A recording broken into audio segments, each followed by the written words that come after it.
தினமும் 3 நிமிடம் தோப்பு கரணம் செய்தால் அது நம் உடலை வலுவாக்கும். தோப்பு கரணம் போட்டாலே போதும், யோகாசனத்தின் அனைத்து பலன்களும் கிடைத்துவிடும். நமது முன்னோர்கள் வழிபாட்டின் ஒரு பகுதியாக தோப்பு கரணத்தை வைத்திருந்தார்கள். உண்மையில் அது ஒரு நல்ல உடற்பயிற்சி. தோப்பு கரணம் போடும்போது காது மடல்களை பிடித்துக் கொள்கிறோம். காது மடல்களில் உடலின் எல்லா உறுப்புகளையும் இணைக்கிற புள்ளிகள் இருக்கின்றன.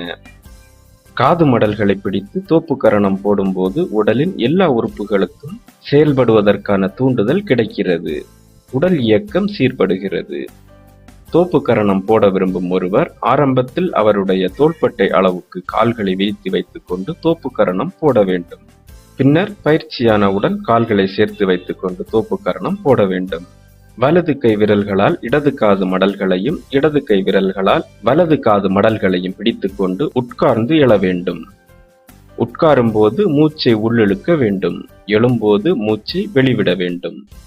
இவ்வாறு மூச்சை உள்ளிழுத்து வெளிவிடுவதால் நமது தண்டுவடத்தில் மூலாதாரத்தில் சக்தி உருவாகும். உட்கார்ந்து எழும்போது காலில் உள்ள சோலியஸ் எனும் தசைக்கு வேலை கொடுக்கிறோம்.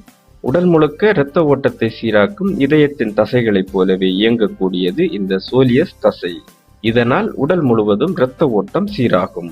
3 நிமிடங்கள் தோப்பு கரணத்தை தொடர்ந்து செய்தால் வேறு எந்த உடற்பயிற்சியும் செய்ய வேண்டியதில்லை.